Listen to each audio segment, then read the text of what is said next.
Ndio, asante mapendo katika Yesu Kristo. Oui, merci bien-aimé en Jésus-Christ. Tunakuya kuhubiri kabisa. Nous revenons prêcher Juu ya kishina yetu inasema sur notre thème qui est intitulé mistari tatu miekunda ile Mkristo hawezi kukanyanga. les 3 lignes rouges qu'un enfant de Dieu ne doit affranchir. Juu ya nini ile mistari tatu? Pourquoi ces 3 lignes? Tulisema ya kwanza ni kupungukiwa. Nous avons dit que la première ligne c'est être rétrograde. Mstari ya pili ni moyo mgumu. Et la deuxième ligne c'est l'incrédulité. Mstari ya tatu ni roho ya uovu. La troisième ligne c'est l'esprit de l'iniquité. Ile mamisari tatu, et ces 3 lignes, ukiwe mtumishi wa Mungu, et tu sois serviteur de Dieu, ukiwe mchungaji, ukiwe wowote, et que ce soit kama serviteur, uko muima mistari tatu, si tu te retrouves dans ces 3 lignes, yuwa kusema hautaokoka. sachez-le que vous ne serez jamais sauvés. Hata unafanya kazi unasema Mungu ni wa huruma, me hautaokoka. Même si vous œuvrez pour Dieu, pour dire que Dieu il est miséricordieux, vous ne serez jamais sauvés. Kuku bantu bataokoka, bekwako bataokoka, hata kumkanisa hataokoka. Certainement, il y a des gens qui ne pourront jamais être sauvés, même s'ils sont dans l'église. Juma mistari tatu ile balisha kukanyangamo. Parce que ces 3 lignes, ils ont déjà démarqué. Tunasema ya pili tu ya pili ni moyo mgumu. Ça c'est la deuxième ligne qui dit l'incrédulité. Moyo mgumu ni kusema nini? L'incrédulité, qu'est-ce que cela veut dire? Ni mtu wote unaweka mabishano kuneno la Mungu. Toute personne qui résiste à la vérité de Dieu. Ni mtu wote ule ashichike kuamini matendo maneno ya Mungu. Toute personne qui ne croit pas à la parole de Dieu. Ni mtu ule eko inje ya imani ya Bakristo. C'est quelqu'un qui est en dehors de la foi chrétienne. Ule mtu wote kabisa pa kuamini iko nguvu. Tout celui qui est difficile pour être convaincu. Mimi nakwambia ke ni mtu wa moyo mgumu. Moi je te dis que c'est un incrédule. Mais tusome mbele Hébreux 3 verset 12. Hébreux chapitre 3 verset 12. Prenez garde, frères, que quelqu'un de vous n'ait un cœur mauvais et incrédule, au point de se détourner du Dieu vivant. Okay, verset 19. Verset 19. Aussi voyons-nous que le pur est entré à cause de leur incrédulité. Amen. Ok, Acte 19 verset 9. Ile tunasema moyo mgumu. Là nous appelons l'incrédulité. Ni kitu kinaangusha batumisha Mungu baaminifu, bantu bamingi. Ni mustari ya pili hapana kutambuka. C'est la deuxième ligne qui fait que bon nombre de serviteurs soient chutés et que nous disions de ne pas affranchir. Ni ile tutasoma na frère. Voilà, on va lire avec les frères. Acte chapitre 19 verset 9. Ok. Mais comme quelques-uns restaient endurcis et incrédules,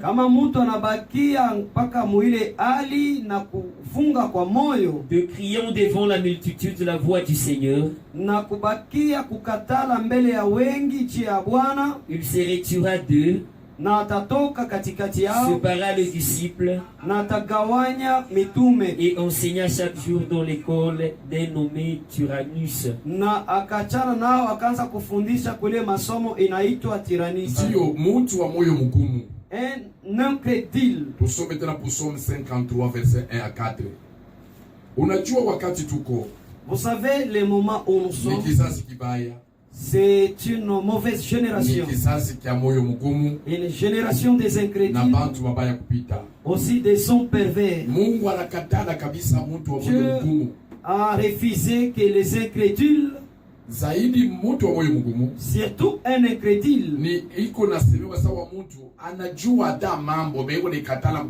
c'est comme qui dirait que quelqu'un qui est bien informé par son incrédulité, il va régner. Ni mtu anajua mambo, anajua kilifanya kibaya, asipende kusikia hata shauri. Quelqu'un connaissant le forfait, mais il ne voulait pas même écouter les conseils. Ni mwanamke bana mu conseil kumuongoza munjia. Anayua ke hii mambo mitafanya tasala baya kesho. Mais eko nafanya. Mais c'est une fille, c'est une femme, on va devoir prodiguer conseil pour dire qu'elle ne plus faire, mais elle sait que c'est mauvais, mais elle va le faire. Parce qu'elle ne voulait pas entendre les conseils. Nous sommes 50 professeurs 1 à 4. Psaume chapitre 53, versets 1 à 4. Ok, waraka chacha. L'insensé dit en son cœur, il n'y a point de Dieu. Ils se sont corrompus. Ils ont commis des iniquités abominables. Il n'en est aucun qui fasse le bien. Dieu, du haut des cieux, regarde le Fils de l'homme pour voir s'il y a quelqu'un qui soit intelligent, qui cherche Dieu. Alléluia. Tous sont égarés, tous sont pervertis. Il n'en est aucun qui fasse le bien, pas même un seul. Amen. Écoutez la façon dont Dieu nous parle. Quelqu'un chrétien, même si l'on prodigue un conseil, même si on peut le supplier, il ne va pas entendre. Et ça veut dire quoi? Il va endurcir son cœur. Pourquoi? Parce que l'esprit de l'incrédulité l'a déjà affecté.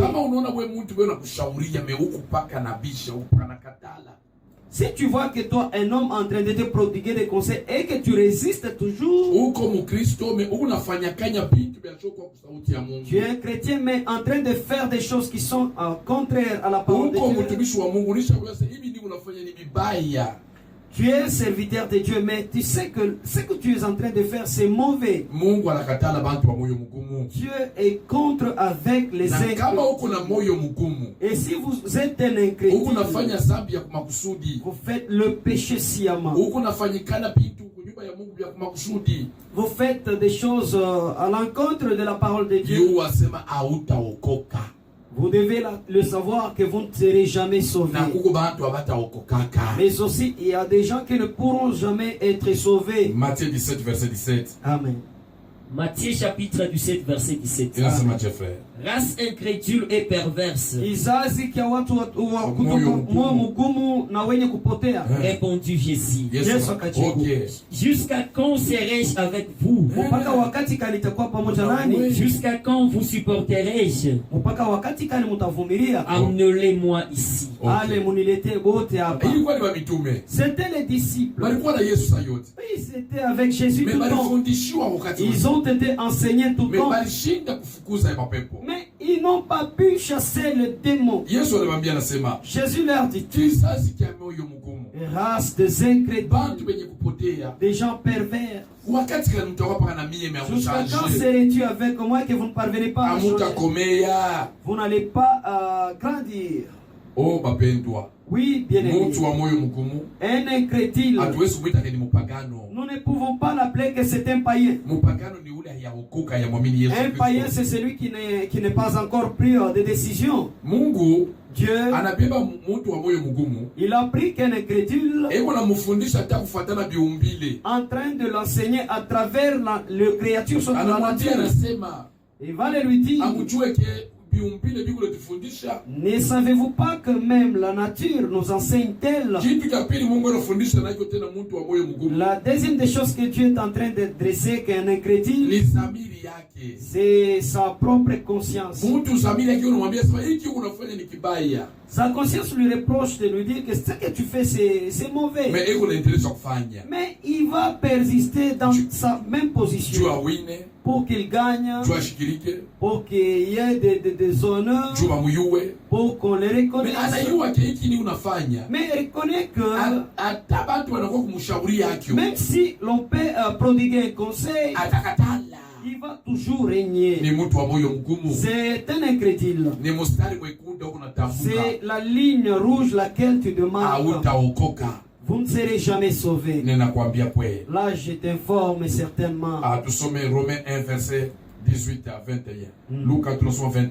Romains chapitre 1 verset 18 à 21. Ok.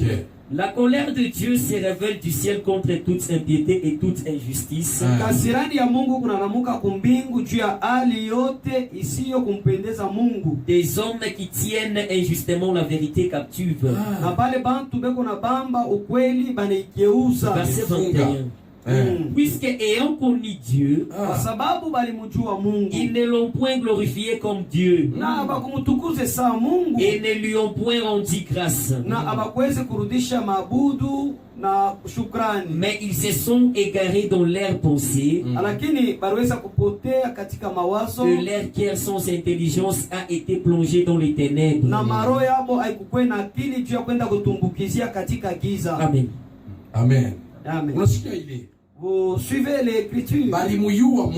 Connaissant bien Dieu. Ils ne l'ont pas adoré comme Dieu. Connaissant la vérité. Ils savaient que dans la Bible, de la manière dont l'on devient un serviteur, ce n'est pas la façon dont ce n'est pas ce que je suis en train de faire. Ils savent, mais rien de louer la vérité de Jésus. Ils ont bloqué la vérité de Dieu. Ils savent que ce qu'on est en train de discuter, c'est pas pour édifier que les gens soient sauvés. Parce qu'il y a l'intérêt de l'argent. Il y a le gars, il y a le gloire, il y a l'honneur. Ils ont refusé de glorifier Dieu. Ils n'ont pas voulu rendre l'action de grâce parce que c'est leur créateur. Oui, bien aimé. Si vous êtes dans cette attitude, ne faites pas semblant, sachez que notre Dieu est juste. Vous ne serez jamais sauvé. Vous ne pouvez jamais être sauvé. Ok. Romains 2, verset 14 à 15. Romains chapitre 2, verset 14 à 15. Dieu travaille avec les consciences. Même la nuit, Dieu revient pour te révéler. Il va te montrer. Mon fils ne mène pas cette vie. Mais un homme de la race de l'incrédulité. Dieu va montrer aux autres le vision. On va lui apporter. Il va mépriser. Moi, je t'en informe. Régner les conseils, régner la parole de Dieu. Tu es là en train de traverser la ligne rouge. Vous ne rentrerez jamais derrière, vous serez toujours devant. Okay. Romains chapitre 2 verset 14. Quand les païens qui n'ont point la loi kama wapagano hawana sheria, font naturellement ce que prescrit la loi, beko nafanya kile sheria inasema, ils sont beko et qui n'ont point la loi, na abana na sheria, une loi pour eux-mêmes, na ile sheria ni yabo bo benyewe. Ils montrent que l'œuvre de la loi est écrite dans leur cœur. Na beko naonesha kwamba kazi ya mitendo ya sheria iko yenye kuandikiwa mu mamioyo yao. Leur conscience en rendant témoignage. Na mazamiri iko na shuhudia de leurs pensées s'accusant ou se défendant tour à tour. Mawazo yabo iko na chongolea na kujigeukia huku na huku. Amen. Il est sur verset combien? Verset 16. Ok, verset 17. Verset 17. Ok. Toi qui te donnes les noms des Juifs, tu te reposes sur la loi, tu te glorifies de Dieu, tu connais sa volonté, tu apprécies la différence des choses, étant instruit par la loi. Toi qui te flattes d'être le conducteur des aveugles, aveugles, la lumière de ceux qui sont dans les ténèbres, les docteurs des insensés, le maître des ignorants, parce que tu as dans la loi la règle de la science et de la vérité.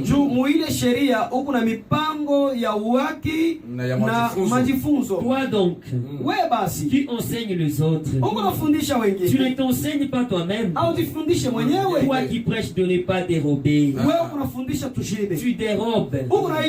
Toi qui dis de ne pas commettre d'adultère, tu commets l'adultère. Toi qui as en abomination les idoles, tu commets des sacrilèges. Toi qui t'es fait une gloire de la loi, honore Dieu par la transgression de la loi. Car le nom de Dieu est à cause de vous blasphémé par le païen. Verset 24. Arrête-toi par là. Oui, bien-aimé en Jésus. Écoutez de la manière dont la conscience t'interpelle. Toi qui se nomme prédicateur, diacre, l'ancien de l'église, mwimbaji, intercesseur, un homme de l'église, mais avec ta conscience t'interpelle. Ce que tu fais, c'est pas du tout bon. Mais l'homme persiste. Il va prêcher de la façon dont ne dérobe pas. Ne faut pas commettre d'adultère. Mais qu'est-ce que nous sommes en train de faire? La ligne que vous avez déjà marquée, vous voudriez affranchir. C'est la ligne de l'incrédulité. Quitte de cette ligne. C'est une mauvaise ligne.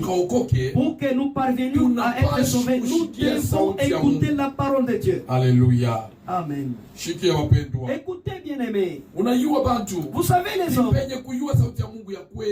ils sont bien informés à travers la parole, la véritable, à cause des véhicules, à cause des avions, à cause des trains.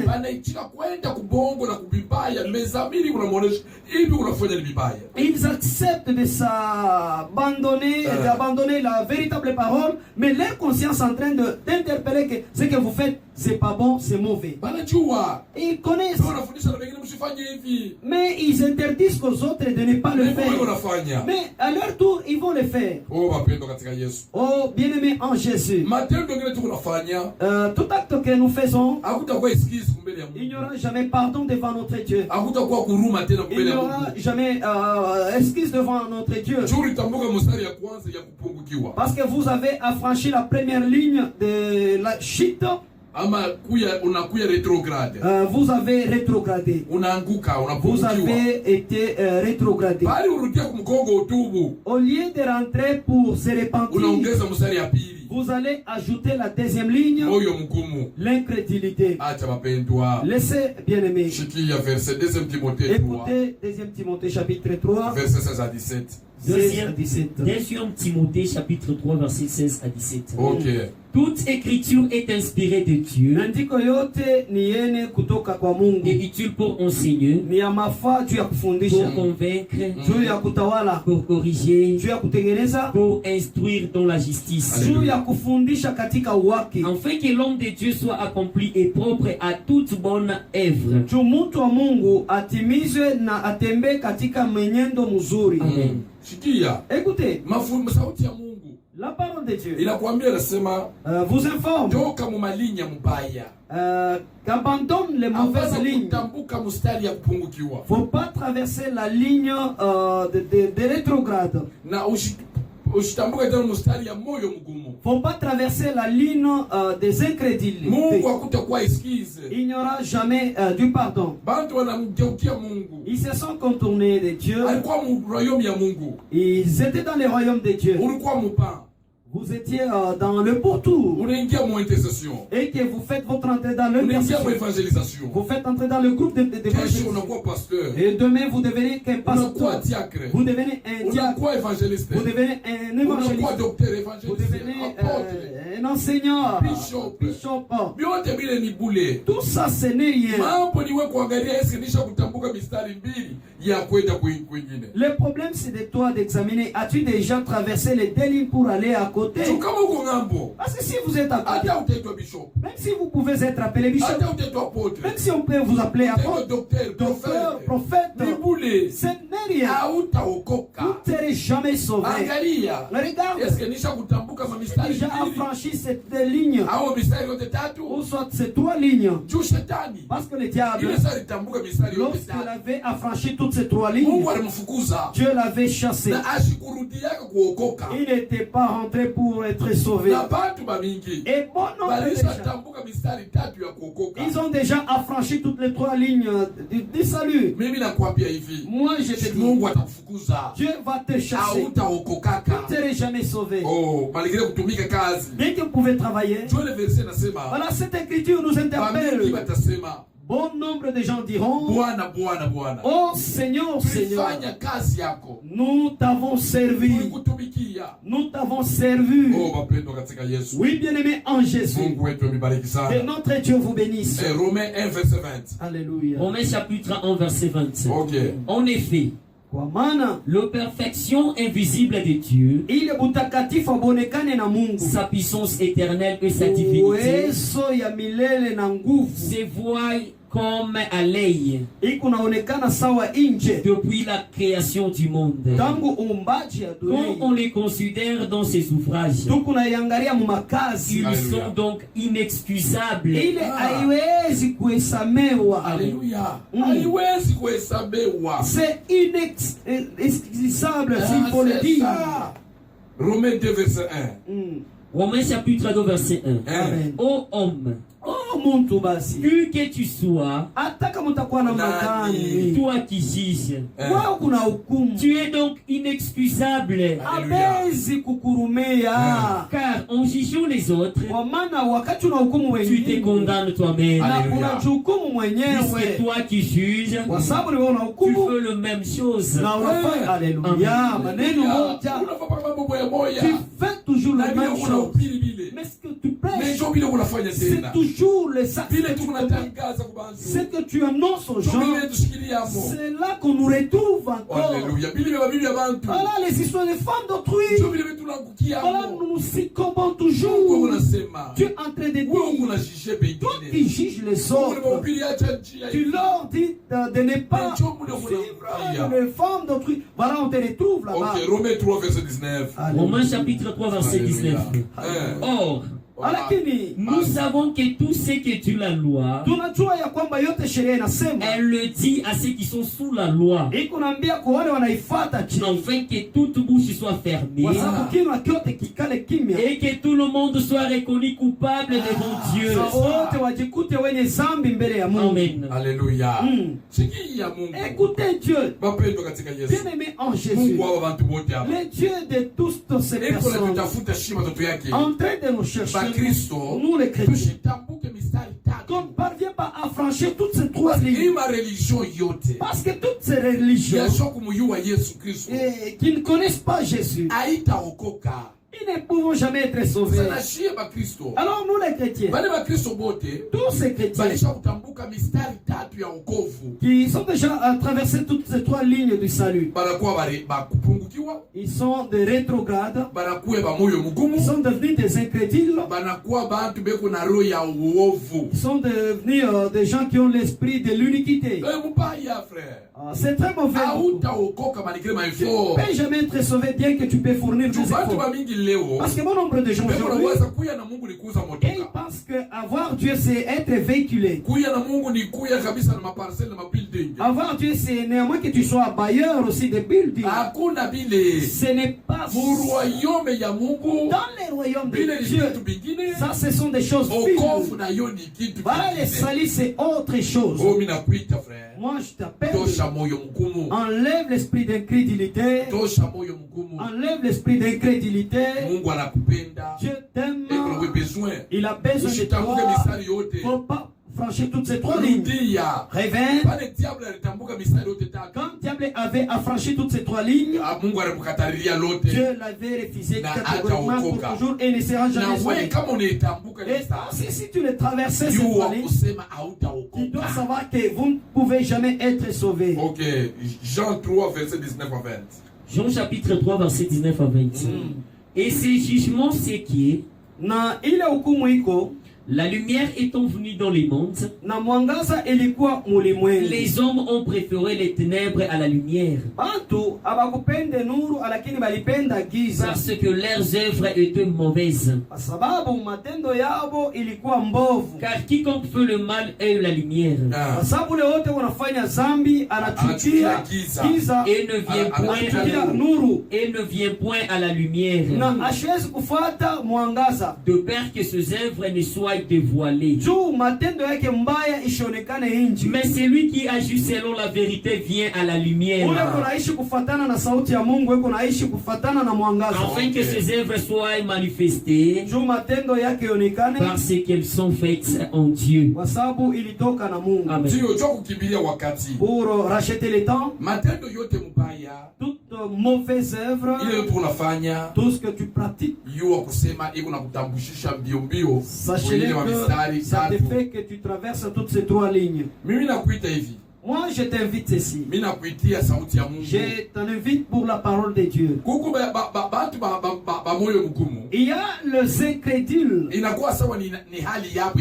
Ça devient comme c'est leur nature de naissance. Moi, je t'appelle à Dieu a besoin de toi.